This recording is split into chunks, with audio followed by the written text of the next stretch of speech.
Hi, it is 6:08.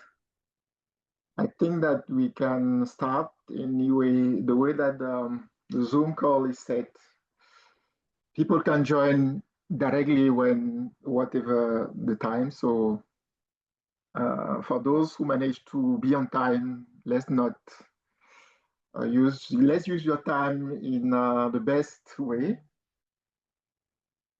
Prof, are you ready? Sure. Okay. So yes, let's go. Good evening, good afternoon, depending on where you are joining us from. And thank you so much for being here today. I am Briskitio. I am part of WiiQare team, and I will be your host for this webinar. Before we begin, please just a quick reminder to keep your mic muted unless you are speaking. Use the chat bot on Zoom to post comment, questions. If possible, please rename yourself in the way that we'll be able to identify you for the Q&A session. And here is how this webinar session will be run in the next 1 hour. I'll begin with a short introduction of WiiQare, what we are trying to do with this project, particularly our work on community-based health protection system for African and particularly African diaspora. Then we will move to the main session with Professor Anastase Dzudie, who will help us understand stroke and heart attack and the management of these two important diseases in Cameroon setting. Yes. What is the project WiiQare? So WiiQare, we want to build, and we are building a community-based health protection system to help Africans to finance the healthcare of their loved one, particularly when there is a critical illness. Healthcare can be very expensive, especially when it comes to critical illness like stroke, heart attack, or cancer. And the idea behind the WiiQare is something very simple that we all know as African. It is that instead of one person carrying the full cost when a loved one has one of these critical diseases, we share a small and equal contribution across the member of the community. As I was saying, the model is inspired by a thing that we all know, particularly the spirit of Jangi and the Tontine, a solidarity system that have supported African family for generations. And here, what we are trying to do, we are using a bit of technology to adapt the collective strength of the model to protect health. Our goal is clearly to make it possible to every family to support the care of their loved one back home in the way that is fair, transparent, and reliable, and to reduce the financial stress that is always associated with healthcare emergency. For the session today, this session is part of when we were designing this project, we decided we need to include a health education series. So this session is the first session of this health education series. We are focusing on two most emergent medical emergency that family face: stroke and heart attack. Just for the story, I know that in Francophone part of Cameroon, the three-letter AVC is something that is usually used when something happens. It is stroke. So the professor will help us to understand what is really behind these terms. What we are aiming is that we know that this situation can be really sudden, and they affect family, and sometimes you feel lost when that happened to you. So during the session, we hope to learn what this disease, what we should do, and how can we help when you are not close to your loved one who just had this critical illness.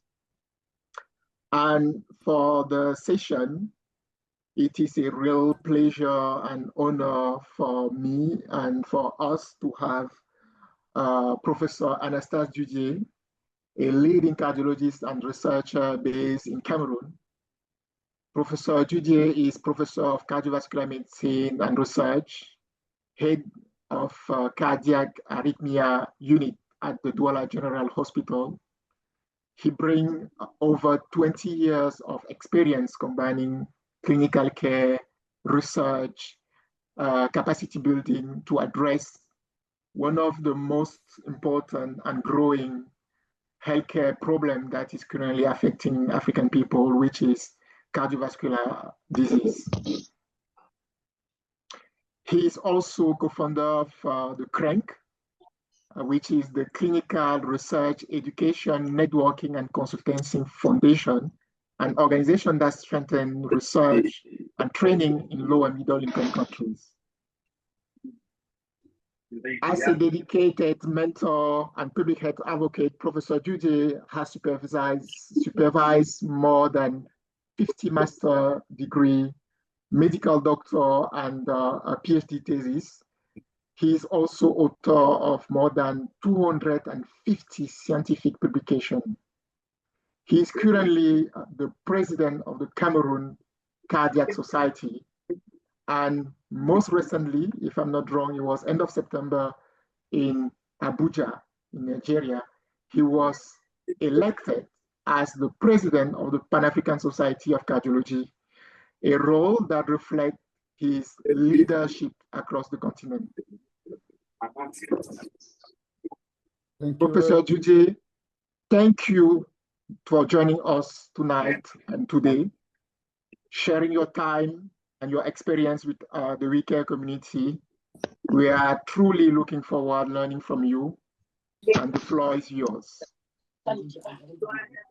Please, again, for those who are joining, try to be muted so that the professor can share his experience to us in a smooth way. Thank you. The Prof, the floor is yours. Thank you very much, Bruce, for that very, very nice introduction of my humble self. So just give me 30 seconds to adapt something, and then I will share my screen. So Bruce, I hope you can see my slides as well as all our guests for this webinar. It's a little bit... Yes, Prof, we can see your slide. Yeah, thank you very much. So before I start, I want to really say my gratitude to the WiiQare team for inviting my humble self.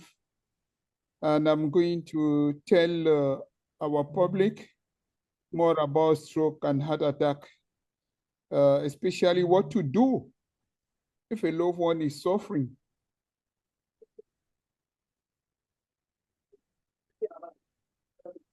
So you've already introduced my humble self. I will not get back to that. I would just like to say the webinar is, the language is English or French. I think we should feel very free to switch in English or to switch in French anytime you want to ask question or whether we want to comment or make a suggestion. So please don't bother for that. So this is the outline of the webinar. of my talk, I'm going to tell you a little bit more about understanding stroke and heart attack, how to get help in Cameroon if you find yourself or if a relative of yours find him or herself in a problem, what is the cost of this care, and what families abroad can do. So 4 major points.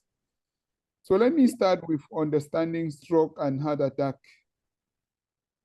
And of course, for those who are already used to a certain number of concepts, please do accept that I use very simple words to really build the knowledge of everyone. So how does our body works? Our body works that we have in our body a certain number of what we call organs. Now, organs, you can look at organs like, let's say, factories. We can say those are factories. So we have the lungs here. You can see here the lungs. You can see the heart with blood vessels that bring blood back to the heart, which are in blue here, and you can see the blood vessels that actually through which the heart will send blood to the peripheral organs, which are here in red. You have the liver here, and you have the digestive tube and the intestine. So each organ actually plays a key role. Let's say, for example, the lungs. The lungs will actually bring air in and then enables all the organs to get the good quality of air, that's the oxygen, to share the oxygen with the organs, and then the carbon dioxide that is coming from the peripheral tissues, it will actually expel it out. You have the liver here. I say the liver is like a factory. So everything that we take in, for example, the food that we eat, it contains some of the nutrients that the body is not going to use it. And it is the role of the liver to actually make a decision on what the body will use and what the body will not use, and then expel what will be considered as not useful for the body. And then we have the digestive tube. I think we all know about the digestive tube. That's where the maximum of waste product is going to be expelled. So each of the organ plays a key role. And today we are talking about the heart. What we must know about the heart is that if you were to put your breast, let me just check, let me ensure that you can, it seems like I didn't put my video on. Let me on my video. Yeah, so that maybe you guys can see. If you were to put your hand like this on the left side of your chest, then you will feel the heartbeat. And what you feel as the heartbeat is because the heart is an organ. It's like a muscle. It's an organ that works 24 hours over 24 hours. Let's say 7 days over 7 days. We can even say 365 days over 365 days. And it works to play a key role. The key role of the cardiovascular system can be summarized in the word perfusion. So it receives blood that comes from the peripheral organs. So blood coming from the head and all the organs that are above the diaphragm will come through the superior vena cava, go to the heart, and blood coming from the legs and the intestine will come through the inferior vena cava, goes to the heart. And the lungs will actually remove the carbon dioxide and then enrich it in oxygen. And then the heart will pump that blood to the peripheral through these arteries you can see, which are the pipes. So we can say the cardiovascular system is actually made of the heart, which is a muscle, and the pipes that comes to the heart, which are the veins, and the pipes that leave the heart, which are called the arteries. Now, we're also going to talk about the brain, as you know. And the brain is that organ that works like let's say the quartier general, let's say the brain is like maybe the server. If we are to compare it to the computer, we'll say the brain is like the server, because that's where all the information comes, and the brain treats the information and then gives directly to all the other organs. So that's what the brain does. But to do that, the heart also has to provide blood supply to the brain, because if it doesn't receive blood supply, and it has to receive it in a very particular way, and in a very well measured output. And it is through that blood supply that the brain will function well. Well, but as we most of the time say it in French, la bonne charité commence par soi-même. So if the heart is going to give blood supply to other organs, for the brain, for example, to work well, then the heart also needs its own blood supply.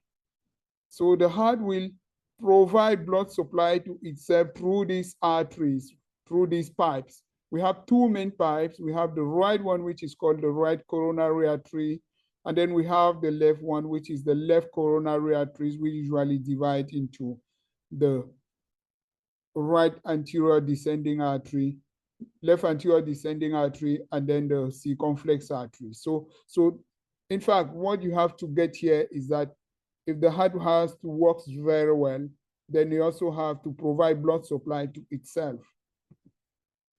Alors, donc aujourd'hui, nous allons parler des maladies très sévères qui affectent le cerveau et le cœur. Et je disais tantôt que le cœur, c'est pratiquement comme un muscle. Donc, quand on parle du cœur, il faut voir en termes de c'est un muscle. Et quand on parle du cerveau, il faut dire c'est le quartier général.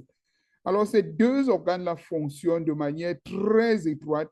Le cœur a des effets sur le cerveau et le cerveau a aussi des effets sur le cœur.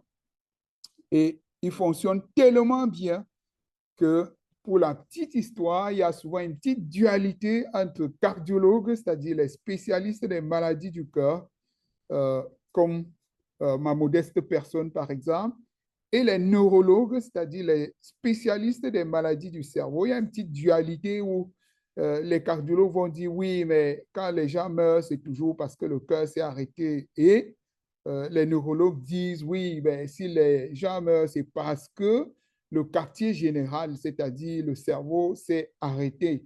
Et donc, souvent, il y a cette petite dualité-là, mais c'est simplement pour vous dire combien de fois ces deux organes-là fonctionnent ensemble. Alors, donc, si on parle des maladies qui touchent le cœur et les cerveaux, et le cerveau, et donc notamment ce qu'on appelle la crise cardiaque, donc en anglais heart attack, et ce qu'on appelle les AVC, donc en anglais stroke. Alors, AVC, pour la petite histoire aussi, ce n'est pas absence de vin dans le cœur, parce que les AVC sont devenus tellement fréquents au Cameroun que dans le public, le commun du mortel, quand vous dites AVC, ils vous disent absence de vin dans le cœur, dans le corps. Alors, AVC, c'est accident vasculaire cérébral. Et c'est donc une complication assez sévère d'une affection du cerveau qui est simplement liée au fait qu'il y a une interruption de la perfusion au niveau du cerveau. C'est-à-dire qu'une artère qui donne le sang au cerveau, c'est soit bouchée, soit alors cette artère-là a éclaté et le sang ne suit plus sa bonne direction. Il y a une extravasation du sang. Le sang sort du tuyau pour commencer à inonder le cerveau. Alors, au niveau du cœur, quand on parle de crise cardiaque, ça veut dire que l'une des artères que vous avez vues là, qui donne le sang au cœur, s'est bouchée ou alors est en train de vouloir se boucher. C'est donc ça, la crise cardiaque d'une part et d'autre part, les AVC. Alors, on pourrait étudier dans un exposé comme ce qui nous réunit ici aujourd'hui, d'une part, la crise cardiaque jusqu'à terminer, et d'autre part, les AVC jusqu'à terminer avant de pouvoir dire les messages clés. Mais nous avons trouvé que comme ces deux maladies-là se ressemblent et vous avez vu la proximité et la façon dont fonctionne le couple cœur-cerveau, eh bien, c'est mieux de regarder ces deux maladies-là de manière simultanée et je dirais quasiment de manière synchrone. Alors, donc nous avons compris ce que c'est. Il s'agit d'une interruption de la perfusion au niveau du cœur ou alors une interruption de la perfusion au niveau du cerveau pour ce qu'on appelle AVC. Donc, il ne faut pas confondre ces deux choses-là, crise cardiaque et AVC. Alors, pourquoi est-ce qu'il peut y avoir une interruption de la perfusion, que ce soit au niveau du cœur ou que ce soit au niveau du cerveau? Alors, d'abord, au niveau du cœur, c'est généralement parce que il y a eu comme ça, au niveau de la paroi des artères qui donne le sang au cœur, un dépôt de graisse. Et ce dépôt de graisse-là forme ce que les médecins appellent la plaque. Et c'est pareil, s'il y a formation d'une plaque au niveau du cerveau, eh bien, ça va donc entraîner ce qu'on appelle un AVC ischémique. Mais j'ai dit tantôt que parfois au niveau du cerveau, ça peut ne pas être une plaque, ça peut être plutôt une pression très forte qui est tellement forte que ça fait éclater un vaisseau au niveau du cerveau. Et donc, à ce moment-là, ça va entraîner ce qu'on appelle un AVC hémorragique. Et on peut se dire, et puis quoi alors? Il y a une interruption de la transmission ou alors de la perfusion. Et qu'est-ce qui va se passer? Ben, ce qui va se passer, c'est qu'une partie du cœur menace de mourir. Et pareil au niveau du cerveau, parce que les organes, on l'a dit, vivent parce qu'il y a de la perfusion, parce que le cœur pompe le sang et envoie de l'oxygène au niveau des tissus. Et le cœur pompe aussi du sang et envoie de l'oxygène pour lui-même. La bonne charité commence par soi-même. Donc, une partie du cœur ne reçoit plus de sang, donc ça veut dire que cette partie-là ne reçoit plus d'oxygène et aucun organe ne peut vivre sans oxygène. Donc, une partie du cœur va se mettre à mourir. Et pareil, au niveau du cerveau, une partie du cerveau va se mettre à mourir.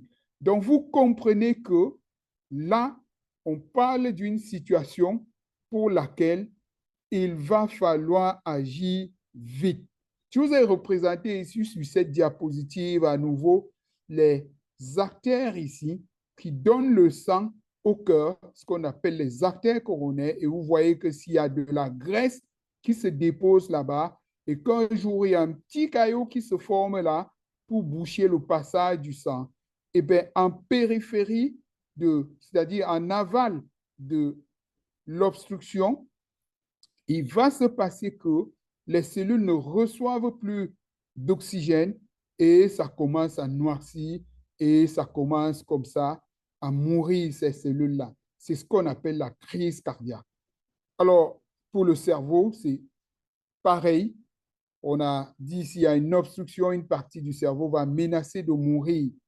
Et toujours, je voudrais réinsister là-dessus. Une partie du cœur ou une partie du cerveau est en train de mourir et il faut agir et surtout, il faut agir vite. On a dit aussi que ça pouvait être plutôt un vaisseau qui éclate pour les AVC. Et vous voyez que si un vaisseau éclate ici, le sang sort des vaisseaux et ça va donc inonder le cerveau. Et il y a comme ça deux types d'AVC hémorragiques. Le plus fréquent, c'est quand le sang inonde l'intérieur du cerveau. Voyez-vous, le sang commence comme ça à envahir un espace où il n'était pas supposé être. Et donc, ça comprime les cellules du cerveau et les cellules vont se mettre à mourir. Alors, parfois aussi, l'AVC peut être plutôt en rapport avec une sortie du sang plutôt en périphérie du cerveau, c'est-à-dire qu'un vaisseau a éclaté en périphérie du cerveau et donc le sang se collecte plutôt en périphérie du cerveau. Et comme la boîte crânienne a un volume limité, vous savez que le crâne ne peut pas le crâne n'est pas élastique, on ne peut pas le comprimer et le relâcher. Alors, du coup, la boîte crânienne étant inextensible, et ce sang-là qui va se collecter là-bas va plutôt comprimer le cerveau et le cerveau commence à perdre sa fonction. Donc, dans un cas comme dans l'autre, je redis, il faut se souvenir qu'une partie du cœur ou une partie du cerveau est en train de mourir. Ça veut dire qu'on court après le temps. Et c'est pour ça que les cardiologues, aussi bien que les neurologues, pour ces deux maladies-là, les cardiologues vont dire le temps, c'est du muscle. Parce qu'on a dit que c'est le muscle cardiaque, c'est une partie du muscle qui est en train de mourir. Et on va dire dans cette situation, le temps, c'est du muscle. Et les neurologues vont dire pareil, ils vont dire le temps, c'est du cerveau. Plus vous agissez vite, plus vous augmentez les chances de pouvoir sauver un tout petit peu de muscle quand il s'agit de la crise cardiaque ou alors de sauver une partie du cerveau quand il s'agit des AVC. Alors, qu'est-ce qu'il faut donc faire si jamais une personne autour de vous a un AVC ou une crise cardiaque? Il faut être préparé. Alors, je dirais 3 choses. La première chose, il faut savoir reconnaître les symptômes, reconnaître les signes d'alerte. Il faut savoir reconnaître. La deuxième chose, il faut pouvoir faire appel à des professionnels qui peuvent vous aider. Et la troisième chose, il y a des choses qu'il ne faut surtout pas faire. Il y a des erreurs à ne pas commettre. Commençons par les symptômes. Comment donc reconnaître les symptômes d'une crise cardiaque ou alors d'un AVC? Commençons par la crise cardiaque. Alors, la crise cardiaque, il y a 3 présentations principales. Alors, la première présentation, heureusement, quand même, beaucoup plus rare, c'est un arrêt cardiaque. Mais de plus en plus, on en voit dans notre environnement les arrêts cardiaques, les morts subites. Donc, une mort subite peut tout à fait être l'expression d'une crise cardiaque. C'est ce qu'on souhaite surtout que ça n'arrive pas, parce que dans cette situation-là, si vous n'êtes pas dans des conditions ou si la personne n'est pas dans des conditions où l'environnement sait comment faire un massage cardiaque, comment faire une réanimation cardiaque, eh bien, généralement, ça se passe très vite. Deuxième type de symptômes pour la crise cardiaque, eh bien, c'est simplement un gêne, un inconfort thoracique. Et ça aussi, on n'aime pas trop, les cardiologues n'aiment pas trop, parce que généralement, les malades ne se rendent pas compte que c'est grave. Et comme ils ne se rendent pas compte que c'est grave, aucune action n'est entreprise. Et comme vous avez vu, le temps, c'est du muscle. Et alors, à ce moment-là, souvent, c'est des personnes qui vont arriver tardivement. Troisième situation, et c'est heureusement jusqu'à maintenant au Cameroun la situation la plus fréquente, une vive douleur dans la poitrine. Grosse douleur dans la poitrine du côté gauche, donc du côté où se trouve le cœur. Et généralement, si autour de vous, une personne dit « j'ai mal à la poitrine », en montrant un des 3 gestes suivants, soit il met la main au milieu de sa poitrine, ou alors la main est plutôt un petit peu rattachée au niveau du côté du cœur, ou alors il met ses 2 mains, eh bien, il faut considérer que c'est quelque chose de grave jusqu'à preuve de contraire, parce que la plupart des travaux montrent que dans 70 à 75%, voire 80% des cas, c'est souvent une douleur d'origine cardiaque.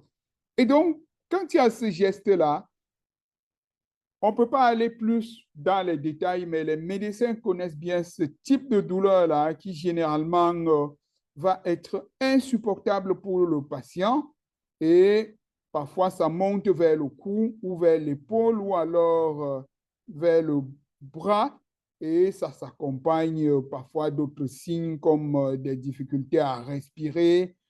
Ça peut être déclenché à l'effort, mais parfois aussi c'est déclenché au repos. Et généralement, si ça dure plus de 20 minutes, on est quasiment sûr qu'il y a une crise cardiaque et qu'une partie du cœur est en train de mourir et qu'il faut agir vite.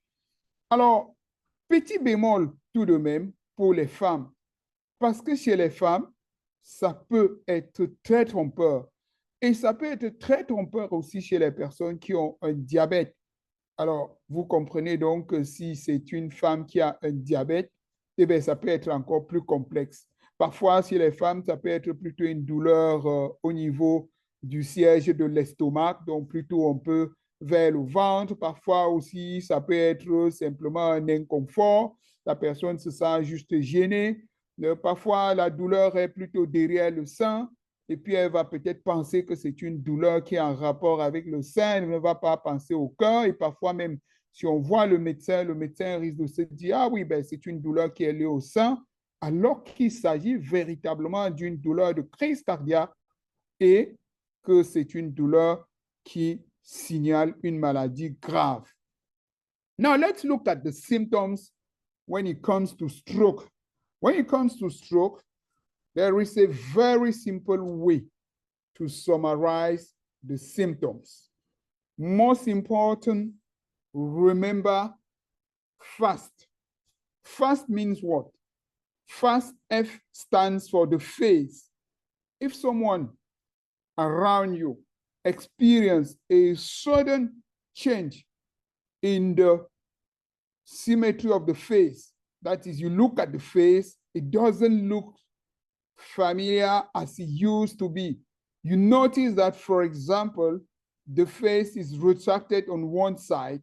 If it happens brutally, suddenly, sudden onset, then please, this person might be having stroke.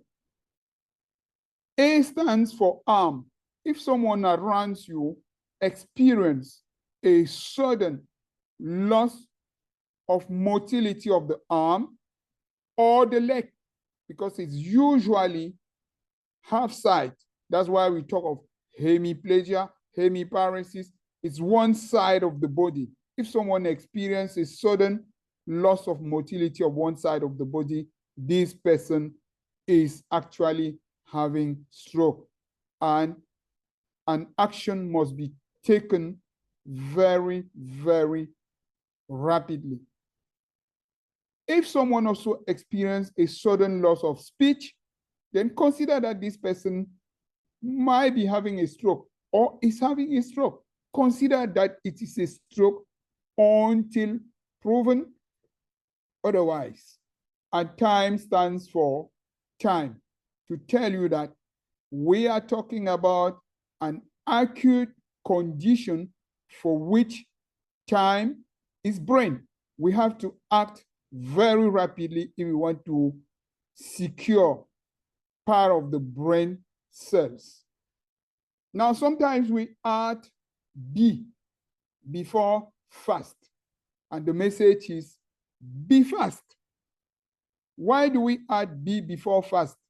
Because at times symptoms might not be as typical as affecting the face or the arm or the speech. At times, the person might just feel a loss of balance. Loss of balance en français, perte de l'équilibre. La personne est debout, elle marchait tranquillement et puis subitement, la personne sent comme elle vacille un peu, elle doit tomber et puis elle est obligée de s'accrocher. Parfois, ça peut être comme ça un indicateur d'un AVC et particulièrement des AVC que les médecins connaissent, qu'on appelle les AVC du tronc cérébral ou alors d'une petite partie en dessous du cerveau qu'on appelle le cervelet. Alors, ça peut aussi être une perte brutale de vision. If someone around you experiences a sudden loss of vision, a sudden loss of his sight, most of the time one side, or experience also a blur vision, then it might be a sign of stroke. Alors, on a vu donc les symptômes, ce que j'appellerais les signes d'alerte. quels sont les signes qui doivent nous alerter. Alors, si donc une personne autour de nous, ou éventuellement nous-mêmes, on ne le souhaite pas, mais si une personne autour de nous a ce genre de symptômes-là, il faut les reconnaître. On a vu comment reconnaître, mais surtout, deuxième chose, il faut appeler des personnes qui peuvent vous porter secours, qui peuvent porter secours à la personne et de manière rapide. Alors, normalement, ça devrait être le SAMU, mais je me dois de vous dire que dans la pratique au Cameroun, il y a à peine 1% des personnes qui viennent chez nous pour une crise cardiaque ou pour un AVC grâce au SAMU. Il y a des raisons diverses à ça. Ça peut mériter discussion, mais c'est une situation qui pourrait être améliorée. Alors, on verra donc dans le dernier point comment faire pour suppléer à cette difficulté-là.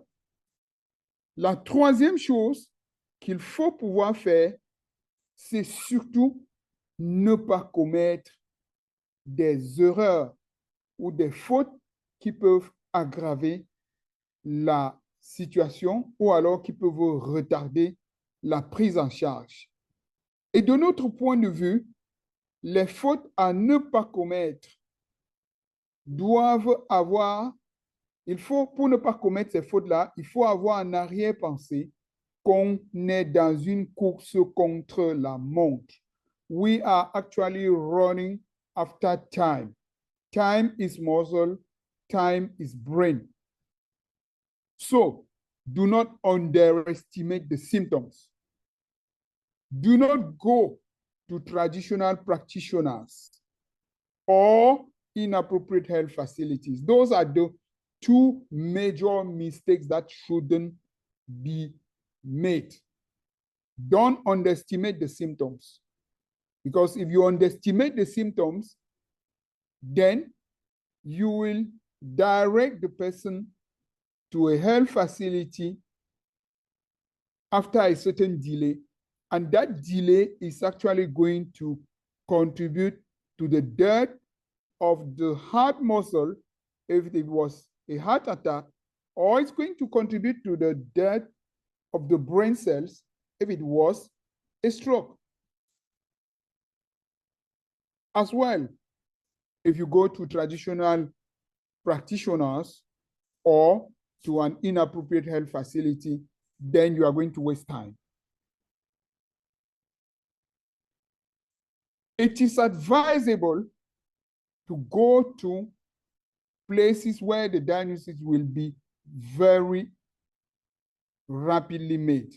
And those health facilities for the heart attack are health facilities that, for example, have an electrocardiogram. What you see here, these tracings you see here are, this tracing is actually the recording of the electrical activity of the heart on the chest wall.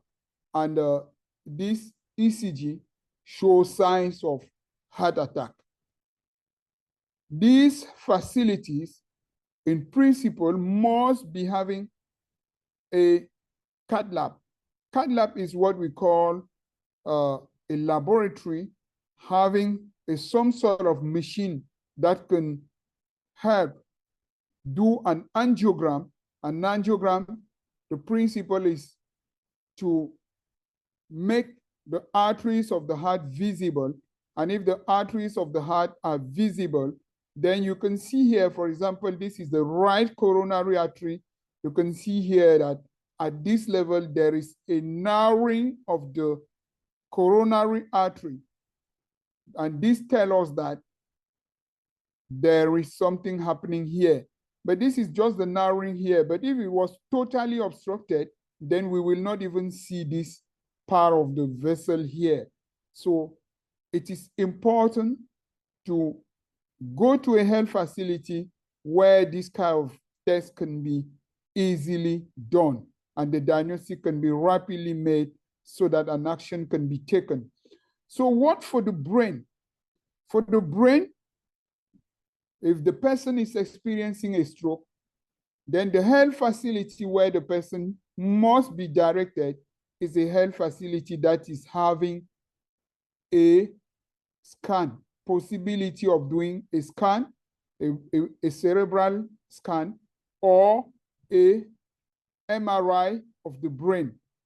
If an MRI or a scan of the brain is done, then it can actually show that there are brain cells that are being damaged. For MRI, at times there can be reconstruction, and when there is reconstruction, for example, if you look at this artery here, you can see that at this level, we can no more see the artery. So this reconstruction tells us that this person is experiencing an occlusion of this artery, and that is responsible for the damage of the brain cells. Now, other tests will be done, but it will not be done during the emergency. It will be done subsequently, just to complete the workup of the patient, like echocardiography. For example, if it is for the heart attack, there is biological tests that will be done, and one of the key biological tests is troponin. It is not absolutely used to make the diagnosis of the majority of heart attack that is occurring in Cameroon. It is done subsequently just to complete the workup, but in the majority of cases, the history the patient is presenting with and the electrocardiogram are going to be enough to make the diagnosis, and the troponin dosage will come and complement the reasoning of the doctor. So, how to get help in Cameroon? We've actually understood that we are talking about very severe acute diseases for which an action has to be taken very rapidly so as to save the myocardial cells, that's the heart muscle cells, and the brain cells. How to get help in Cameroon? Je voudrais dire que le système de santé au Cameroun est organisé de manière primaire, secondaire et tertiaire. Et donc, au niveau primaire, comme ça, vous avez les districts de santé, vous avez tout ce qui est centre de santé. Donc, tout ce niveau primaire-là, c'est souvent des niveaux pour lesquels vous n'allez malheureusement pas avoir accès au type de soins dont nous avons parlé pour la prise en charge en aigu d'un AVC ou d'une crise cardiaque. Parce que parfois, si c'est pour la crise cardiaque, eh bien, il n'y a pas d'électrocardiogramme ou alors il n'y a pas une équipe appropriée parce que ce n'est pas juste le diagnostic. Il faut une équipe appropriée pour prendre en charge. Et pour l'AVC, vous n'avez pas accès au scanner. Et donc, quand ça survient dans ce genre de situation-là, au niveau du district de santé, on va surtout stabiliser la situation et transférer le malade vers un niveau secondaire. Le niveau secondaire, c'est par exemple les hôpitaux régionaux. À ce niveau, on a déjà un électrocardiogramme et généralement, pour tous les hôpitaux régionaux ou alors pour les centres hospitaliers régionaux, on a au minimum un, voire plusieurs cardiologues, on a au minimum un, voire plusieurs neurologues, et il y a un scanner. Et donc, on peut faire le diagnostic de ces deux maladies-là. Et le niveau tertiaire, qui est véritablement le niveau où la prise en charge de ce genre d'affection peut être optimale, parce que non seulement on a tout l'équipement diagnostique, mais aussi on a un personnel plus adapté. Ce n'est pas l'optimum de l'optimum, mais c'est ce qu'il y a de mieux dans notre pays. Et bien, c'est au niveau tertiaire. Alors, vraiment sans publicité, hein, quand on parle de niveau tertiaire, on va par exemple dire à l'hôpital général de Douala, que vous voyez ici sur la gauche, et vous avez l'hôpital général de Yaoundé, que vous voyez sur la droite là. Niveau un peu juste en dessous de ces deux hôpitaux-là, on a l'hôpital Lakentini de Douala et vous avez ici l'hôpital central de Yaoundé. Alors, en privé, on a des structures qui émergent de plus en plus, qui échappent un tout petit peu à cette classification très verticale du système de santé. Pourquoi je dis ça échappe un tout petit peu? Parce que ce sont des structures qui sont généralement des structures très spécialisées pour la prise en charge des affections cardiovasculaires et particulièrement les affections cardiovasculaires aiguës. Et en même temps, vous partez souvent dans ces structures-là, vous allez vous rendre compte que ce sont des structures qui soignent aussi le palu. Alors, normalement, on n'est pas supposé soigner le palu au niveau tertiaire. Donc, on a par exemple sur Douala, on a le centre cardiovasculaire de Douala qui est très bien connu. On a aussi un centre qui est né il y a maintenant, j'espère que je ne me trompe pas, il y a presque 4 ans maintenant, et qui est le centre de cardiologie interventionnelle de Douala, qui reçoit ces types de patients-là et qui a le plateau technique pour une coronarographie angioplastie et la possibilité d'autres interventions qui concernent, par exemple, la rythmologie. Et puis, à côté, moins bien connu, c'est la Fondation Cœur et Vie, moins bien connue pour les soins, mais très connue pour toutes leurs actions de santé publique. Il y a la Fondation Cœur et Vie, mais ce ne sont que des échantillons que nous avons cités, que nous avons pris ici. Vous avez la Polyclinique Mouna, vous avez la clinique Idimet. Donc, il y a plusieurs centres comme ça sur Douala qui peuvent donner ce type de soins à condition simplement qu'on ait bien reconnu les signes d'alerte et qu'on s'y soit dirigé à temps. Ça, c'est pour le privé. On a déjà parlé du public. Now, let's look at the cost of care. The cost of care. Let's understand each other. Which care are we talking about before we talk about the cost of care? If we are talking about the acute care, the care that must be provided at this early phase so as to save the heart muscle and or to save the brain cells, then we will say there are two different types of care. The first care is what we call lysis, and it applies for heart attack and for ischemic stroke, but the patient has to come on time. For stroke, patient has to come before 3 hours. For heart attack, we need to see the heart attack before 6 hours. If the patient is seen within that time interval, then there are medications which are called thrombolytics agents, which can dissolve the clot and then allow blood flow, blood circulation, and therefore it will save the cells that were being damaged. If we are talking about heart attack, then we have what we call the PCI, percutaneous coronary intervention. What does it consist of? What we already say is that in heart attack is due to deposition of fatty deposition here in the arterial wall, and then formation of a clot that is actually obstructing the vessel. So what the interventional cardiologists do is that they send a catheter to really make a design of the artery. When they get the design of the artery, they will actually send a balloon and inflate the balloon so as to really compress this deposition of fatty acid. When they compress the deposition of fatty acid, then they will now leave in place a stent. A stent, as you can see here, just looks like a maillage, in French, a ressort. Donc, c'est comme un ressort qu'on laisse dans l'artère pour garder l'artère ouverte. So, with this stent, then we will now be able to get the reperfusion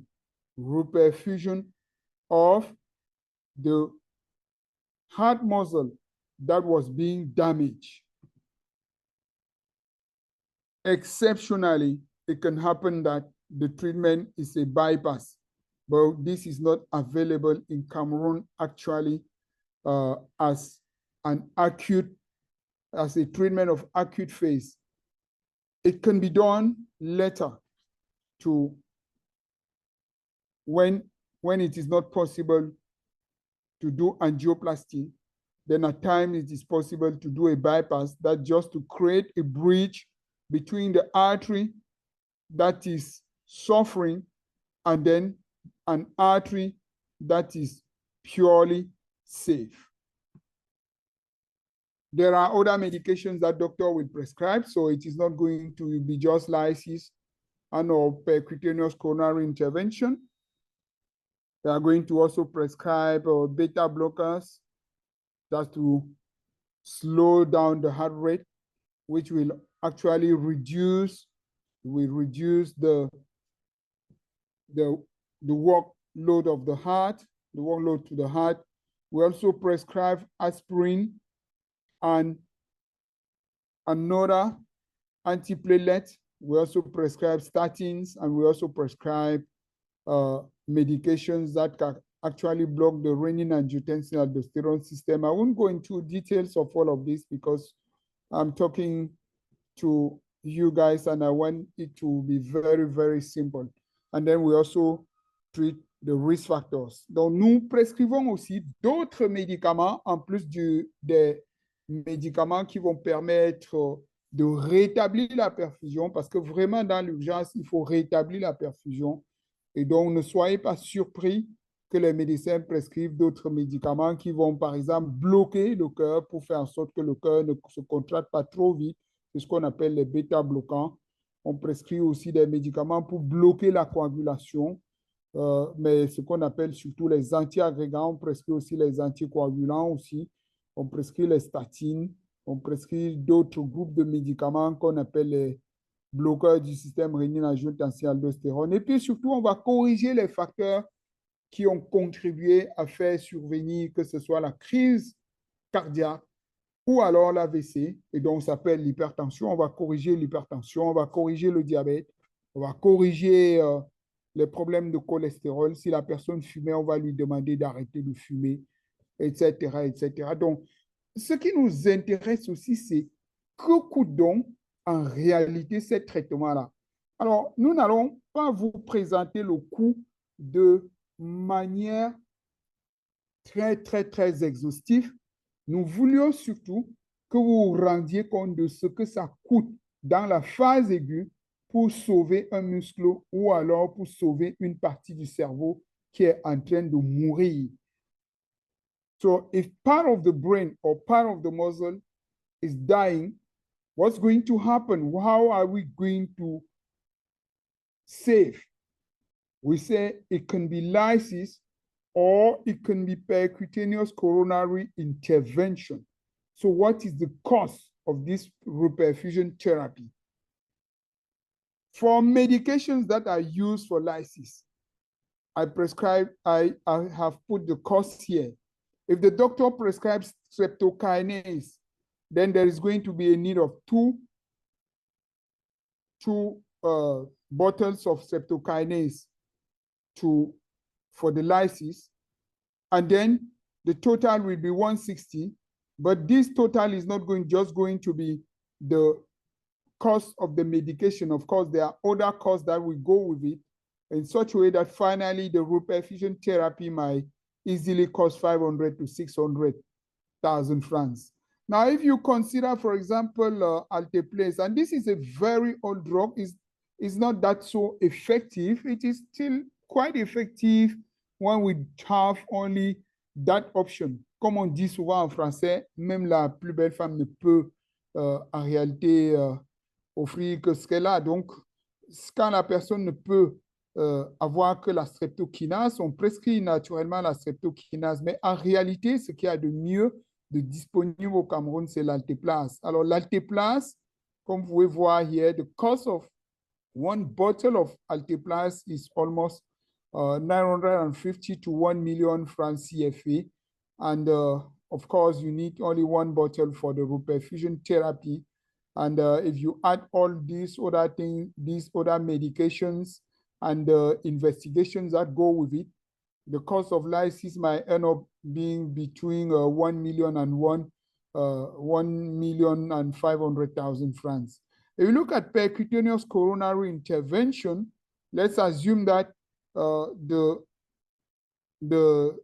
interventional cardiologist is going to deploy only one stent. If he's going to deploy only one stent, then you understand that it will cost around 1.7 million CFA. One of our very good fellow, who is now, he's no more a fellow, he's now a big doctor teaching at the University of Queensland in Australia, conducted this very interesting work which evaluated the cost per patient and per year for each cardiovascular disease, and especially the one we are talking about, that's ischemic heart disease here, which is heart attacks, and then stroke here, ischemic stroke, that's when you have a clot, and hemorrhagic stroke, that's where you have a blood leak out of the vessel. So he evaluated the cost, and this cost, please do not consider reperfusion therapy. So this is not just the cost of admitting a patient that has come out of delay, that is, reperfusion therapy has not been considered, and this person just received other medications and is admitted and does investigation. Now you can look at the cost here and you will see that for an inpatient, most of the time, the average cost is going to be above $1 million. Now for an outpatient, it's going to be above 200,000 francs. And this is for heart attack. And you can see that for stroke, it is easily going to be above 600,000 francs if it is ischemic stroke, and it's going to be above 700,000 francs if it is a hemorrhagic stroke. So we are talking about conditions that are severe, that are life-threatening, and that cost really very, very much. Where are these patients going to find this amount of money in a very short time? That's why the Cameroon Cardiac Society, as well as other continental society, advocates very, very much about health insurance, because it's actually the only way to ensure that we save some of these patients. What can family abroad do? We've understood very well that we are talking about conditions that are severe, for which an intervention has to be timely and appropriate. So we can say, as soon as you recognize the symptoms, it's going to be an SOS. It's going to be a SOS. In countries where things are already very well organized, a simple call is going to activate the whole system. A simple call is going to activate the emergency medical support. The emergency medical support is going to come and pick the patient and take the patient to the emergency room. And from the emergency room, everything is going to be activated, both for the insurance, and the doctor will take care of the patient and then save a number of these patients. In environment which are not well organized, what can we do? What can we, not just you, but all of us do? The first thing is have your doctor network. It is important to have a doctor network, a team of doctors that work together and that can be activated. And once they are activated, intervention can be timely. Now, you understand that we are talking about this activation of all these doctors. For now, at least for now, no one is going to go and pick your patient at home. Not that so available for now, but these are things that are going to happen. But at least if the patient can be taken to the hospital, to the nearby hospital, not just the nearby health facility, but also the nearby appropriate health facility, then the team is going to take care of that patient. But for the team to take care of that patient, there must be funds. Is it the time for you abroad to send cash? I'm not that so sure, because if it occurs during the night, if it occurs now, how are you going to send the cash? How are we going to help the patient? Actually, there must be a mechanism for which cash is already available, so that when patients are experiencing that kind of situation, when you activate your doctor network, they can just take care of your patient without thinking about cash. And part of the brain that is dying or part of the heart muscle that is dying can be saved. That's where we understand the power and the appropriate time for the health insurance to take its own responsibility in our environment.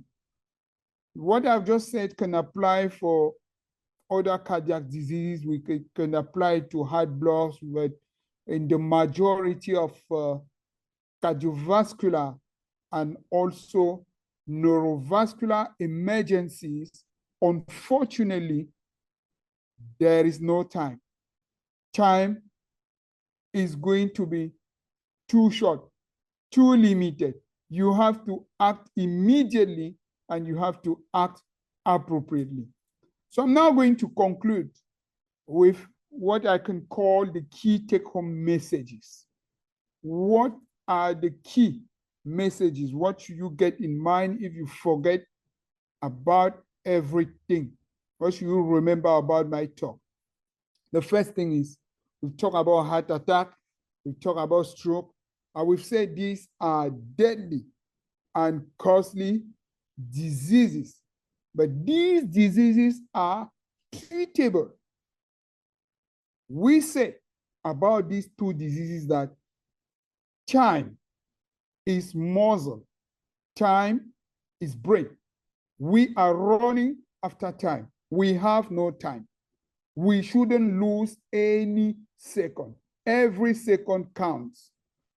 And the third thing we say is, if you want to really ensure that you save this time, you don't take excessive risk, you don't waste time where you could have saved the brain or you could have saved the muscle, then you need to anticipate. You can anticipate by creating your own network of healthcare professionals that are used to the management of these kind of diseases. You can anticipate by saving finances. Finances is going to be key for the management of these patients. So rather than complaining of what the situation is, please be the captain and anticipate on what you can do to save a relative who is suffering from heart attack or stroke. Anyway, there are always challenges in life. And I want to almost end here by saying that if where you were born, you didn't find solutions, then why not creating solutions?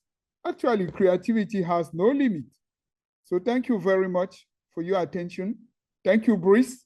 And of course, I remain very much available for comments, for questions, and suggestions. Thank you.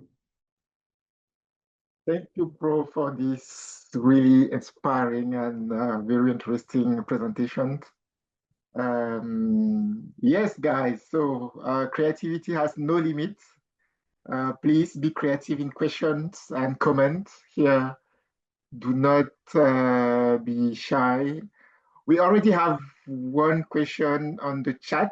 I think that you have covered that in the presentation, but maybe you can give more detail. What are the common treatment of heart attack? That is one question that is posted on the chat. Yeah, that's quite a key question. Of course, I wouldn't go into details like if it was a medical lecture, so I will just give guidelines. So heart attack, the first thing is, let's not confuse heart attack with anything else. Heart attack is not stroke. Heart attack is what we usually call in French crise cardiaque. Alors, crise cardiaque. So we've said it is due to a situation in which there is interruption in blood supply for the heart and part of the heart muscle is dying. So what are we going to do immediately? If we were to do something appropriately, then we say a perfusion has been interrupted, a blood supply has been interrupted, we have to restore the blood supply. So how do we restore the blood supply? We say we have two main ways. The first way of restoring blood supply is through lysis. That's giving a medication that is going to dissolve the clot. And when the clot is dissolved, then it restores blood supply. That's the first way. And we've said the second way is what we call PCI, percutaneous coronary intervention. We take the patient to the cath lab, and then we deploy a stent to open the artery and to keep that artery open. That's really what we can say the primary treatment of heart attack. Problem of perfusion, treatment is reperfusion. Now, but it is not just that primary treatment. We have secondary medications that we prescribe. I've talked about beta blockers. We've talked about antiplatelets. We talk about statins that are very, very much available in Cameroon. We've also talked about, of course, medications that block the renin-angiotensin-aldosterone system. And then finally, of course, you have to correct the risk factors. Never forget that people experiencing heart attack are experiencing it either because they had hypertension that was not controlled. So after all, we have to control hypertension. Maybe they were having diabetes, that diabetes mellitus that was not controlled. It has to be controlled. We have to treat the problem of cholesterol. If the patient was smoking, then we have to encourage the person to stop smoking. If he was drinking alcohol excessively, we have to encourage the person to either stop or reduce alcohol intake. So that's basically how we manage heart attack. And we also have other complement, like, for example, what we call cardiac readaptation, which is teaching the person how to live with the heart attack and how to live normally, starting with physical activity. That's it. So that's the summary of treatment. Thank you, Prof. I think that is a very comprehensive response. We have two other questions. Prof, y a-t-il des patients prédisposés à faire une crise cardiaque ou un AVC? Si oui, existent-ils les méthodes de prévention? I think that the second question is also linked to that. D'où proviennent les graisses qui semblent obstruer la circulation, la fluidité du sang? Alors, c'est effectivement deux très bonnes questions. Donc, que ce soit la crise cardiaque ou que ce soit les AVC, elles sont en rapport avec quelque chose que nous appelons les facteurs de risque. Alors, pour faire simple, c'est quoi un facteur de risque? Un facteur de risque, c'est une situation qui augmente la probabilité, qui augmente les chances ou la probabilité que l'on puisse, comme ça, faire donc un événement. Et dans le cas d'espèce, l'événement, c'est soit la crise cardiaque, soit l'AVC. Donc, tout ce qui peut augmenter la probabilité de faire survenir ces deux événements-là, on va appeler ça facteur de risque. Et il y a comme ça, donc, ce que nous, on appelle les facteurs de risque non modifiables et les facteurs de risque modifiables. Alors, les facteurs de risque non modifiables, c'est par exemple l'âge. Au fur et à mesure que nous augmentons en âge, particulièrement dès qu'on dépasse 50, 55 ans pour les hommes ou pour les femmes, quand on dépasse 55, 60 ans, eh bien, on voit son risque de faire ces maladies-là augmenter très rapidement. Il y a aussi, par exemple, toujours sur les facteurs non modifiables, c'est-à-dire des facteurs pour lesquels nous ne pouvons pas agir. On ne peut rien faire de ça. On ne peut pas modifier son âge. Même si on va à la mairie, on change son acte de naissance, ça ne change pas l'âge de nos cellules. Alors, il y a aussi le sexe masculin, naturellement. Donc, les hommes sont un peu plus à risque que les femmes. Et puis, il y a la ménopause. On va dire que quand les femmes arrivent à la ménopause, leur risque de faire ces maladies-là augmente assez rapidement. Et donc, il y a aussi les antécédents familiaux. Alors aussi, il y a comme ça, dans certaines familles, les gens ont eu ces maladies-là beaucoup plus précocement, même si finalement, nous nous rendons compte que ces antécédents familiaux-là, ce n'est pas une affaire de génétique. C'est parfois aussi lié à des habitudes de vie. Et donc, vous voyez certaines familles qui sont habituées à consommer beaucoup de sel ou alors qui sont habituées à consommer beaucoup de graisse et c'est transmis comme ça de la mère à la fille ou alors du père au fils. Et parfois, donc, quand on parle des antécédents familiaux, il ne faut pas seulement voir les gènes, parce que les gènes, c'est ce qu'on transmet de manière quasiment automatique quand c'est dominant. Et donc, ce n'est pas tellement de ça qu'on parle, on parle aussi d'une prédisposition familiale.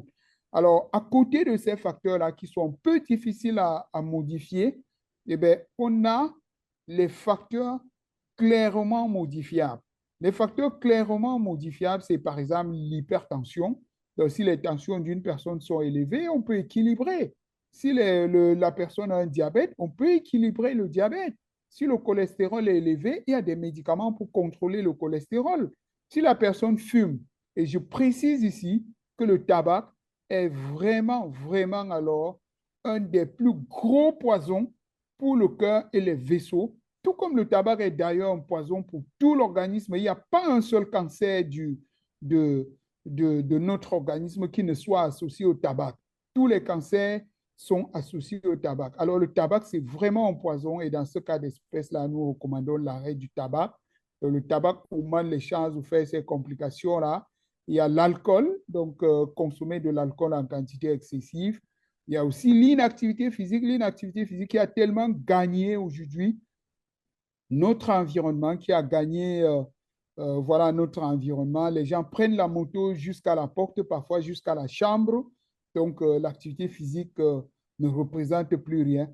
Et puis, je voudrais ajouter à ça aussi, naturellement, la prise excessive de poids, l'obésité, et j'en passe. Donc, voilà pour les facteurs majeurs, pour ce qui est essentiel. Il y a d'autres petits facteurs qui ont une importance un peu moindre. Et vous avez demandé si on peut prévenir ces facteurs. Ben oui, les facteurs non modifiables, ben, bien sûr, on ne peut rien faire là-dessus, on ne peut pas modifier son âge, mais sur les facteurs modifiables, là, notamment les 4 facteurs clés que sont l'hypertension, le diabète, les problèmes de cholestérol et le tabac, eh bien, ces facteurs-là sont modifiables. On peut arrêter de fumer, on prend sa décision, on arrête de fumer, on peut contrôler le cholestérol, on peut contrôler le diabète, on peut contrôler l'hypertension. Donc, voilà pour les réponses à ces 2 questions-là qui sont des questions très pertinentes, d'autant plus pertinentes que vous avez vu que le coût du traitement de ces affections-là est très élevé et donc la prévention peut être une arme très efficace pour réduire les chances que ces événements-là surviennent dans notre communauté.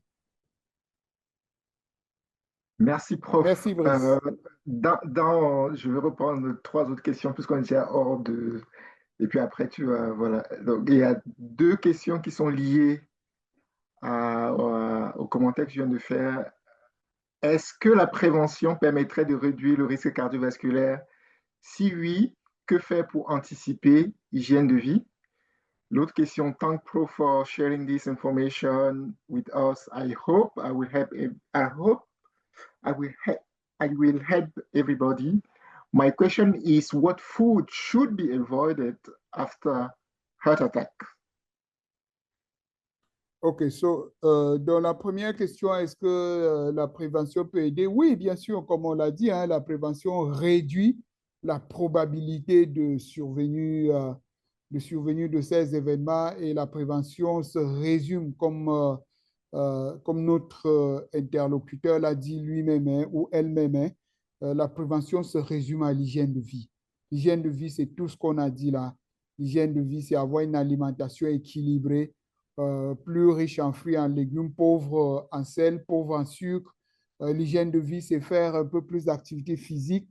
Normalement, il est recommandé de faire au moins 30 minutes d'activité physique par jour, minimum 5 jours de la semaine, c'est-à-dire 150 minutes par semaine. L'hygiène de vie, c'est de ne pas fumer du tout, c'est de modérer sa consommation d'alcool, c'est de pouvoir gérer son stress. Donc, l'hygiène de vie, c'est en réalité tout ça.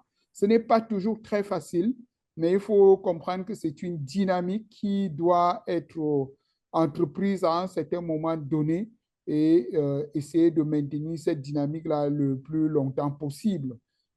Alors, il n'y a pas de secret, hein. Le seul secret, c'est de commencer et de s'y accrocher et apprécier les petits progrès qu'on fait. Alors, the second question is about, was it about food? Yes, okay. Food Yeah, okay. should be avoided. Yes, what food after heart attack? Yes, yes.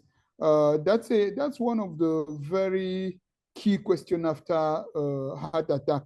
I don't really like using the word avoided because at times, if the person has access to only that food, so what will you advise the person to stay fast or to do what? No, actually, let's say after a heart attack or to prevent a heart attack, there are some kinds of food that must be encouraged and others that must be discouraged. Discouraged doesn't absolutely mean that you avoid it totally.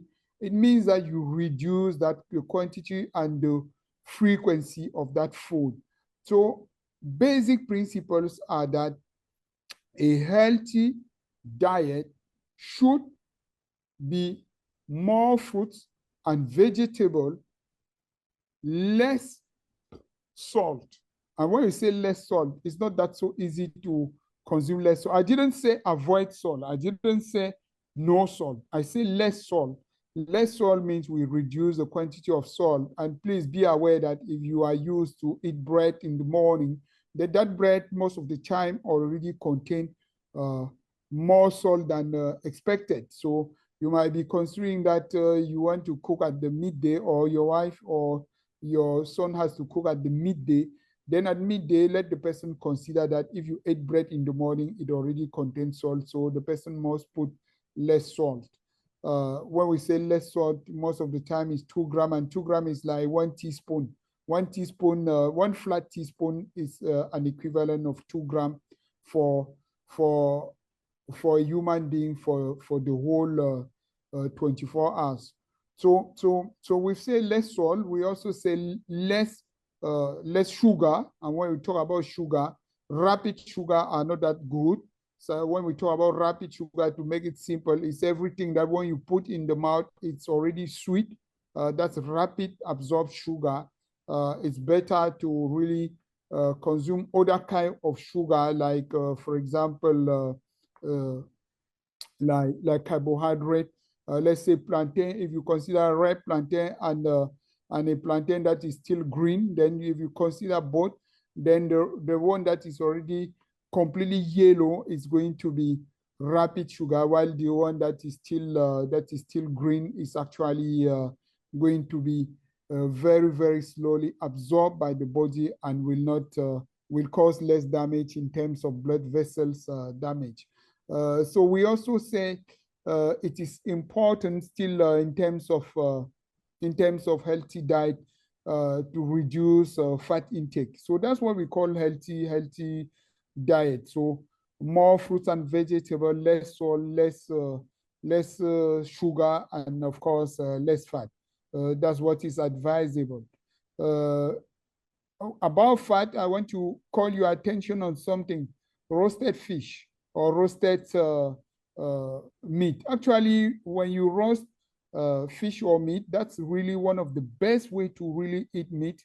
But what happened in our environment is that if you go and buy it from the market or buy it from the nearby soya maker, you will notice that the guy is just pouring oil on the meat and pouring, and then at the end of the day, you are eating meat, of course, but you are also bringing too much fat to your body. While actually, any meat already contains some fat. So if you were to roast it, even if you don't put oil, it's still going to be roasted, and it will be well made. So that's it, Brice. That's what I can say about that question, which is one of the key questions. Thank you, Prof. Last question, because I'm conscious of your time and the time of our auditor. So last question, which was about your recommendation of network, and that is this even for us at what we are doing at WiiQare. The question is, thank you very much for the presentation. In which extent we can secure the network of doctors that could at least be in all regions in Cameroon? So any idea of how to create that network of doctors? How to create that network of doctors? I think the question is key, and it's really the move that the doctors have to make on their own side. That is, any leader anywhere must create a network. Doctors themselves are already organized. Let's say, for example, the Cameroon Cardiac Society is very, very well organized. So cardiologists are linked among them, neurologists are linked among them, the cardiologists are linked with the neurologists. So that's it. So the doctors themselves are already organized. Now, how can you create your own network? At least the minimum is at least to know one or two doctors around you that if something happened, then you can contact, or at least, I mean, nowadays it's so easy to join a network or to link with people, with experts, because you might not know the right person, but if someone around you might know the right person. I think from my own opinion, I'm not sure that is something very, very difficult to make, though it is still very informal. I hope with times evolving, people are going to put in place a more formal way of doctors working in a network and then interacting with patients. There are a number of networks which are already operating, which are still informal, and I think at the end of the webinar, Brice, maybe you can share contacts of some of these networks so as to enable those who are attending this webinar to be able to really enrich their own environment. Okay, thank you, Prof. We are already 30 minutes out of the time, so I want again to thank you for your time, for the learnings, for sharing your experience with us. There is a last question. Quickly, last question, really last one. Merci beaucoup, Prof. Concernant les facteurs de risque modifiables, les personnes avec un problème de circulation sanguine comme l'insuffisance veineuse étant prédisposées à faire une crise cardiaque, un AVC, à part une bonne hygiène de vie et un traitement symptomatique, existe-t-il un traitement de fond pour cette prédisposition ou cet antécédent au Cameroun? Alors, c'est une excellente question. Il y a aujourd'hui un très grand lien entre effectivement l'insuffisance veineuse et les problèmes des artères. Mais c'est vrai que la complication la plus fréquente des problèmes d'insuffisance veineuse, c'est plus des caillots dans les veines, ce qu'on appelle la thrombose veineuse, et parfois la thrombose là, peut se compliquer en embolie pulmonaire. C'est beaucoup moins lié aux AVC, beaucoup moins lié aux crises cardiaques. Naturellement, en termes de prévention, c'est vraiment adopter une hygiène de vie saine, comme on l'a dit. Il y a l'hygiène de vie pour les maladies cardiovasculaires de manière générale, mais aussi l'hygiène de vie pour les veines. Parce que malheureusement, il n'y a pas toujours comme ça des médicaments très efficaces pour résoudre le problème des veines. C'est surtout question de pouvoir boire régulièrement, s'hydrater, marcher un peu. Et parfois, les médecins prescrivent des chaussettes ou des bandes qui permettent de faire remonter le sang. Parce que dans l'insuffisance veineuse, le sang ne remonte pas régulièrement au niveau du cœur. Et donc, en réalité, ces bandes-là ou ces chaussettes-là encouragent le sang de monter. Il n'y a malheureusement pas de médicaments très, très, très efficaces pour arrêter l'insuffisance veineuse, mais une bonne hygiène de vie permet de reprendre sa vie de manière tout à fait normale. Il y a quelques rares situations pour lesquelles nous prescrivons aussi un tout petit peu d'aspirine pour réduire le risque que les caillots se forment. Et donc, on réduit le risque que le caillot se forme au niveau des veines, mais ça réduit aussi le risque que les caillots se forment au niveau des artères. Voilà ce que je peux en dire. Merci. Merci, Prof. C'était la dernière question. So, just for us to finish, again, we are building a community-based health protection system for this kind of disease. As the prof highlighted in his presentation, these are really costly disease when it happens. We need a network, we need to be part of a network, and we need to be prepared in terms of finance. Healthcare costs money. So our aim is that instead of one person paying 1,700,000 or let's say 2 million francs CFA, you have a group of people that share, I don't know, 2,000-3,000, and then one person has access to care easily and quickly in Cameroon through the network that we are building.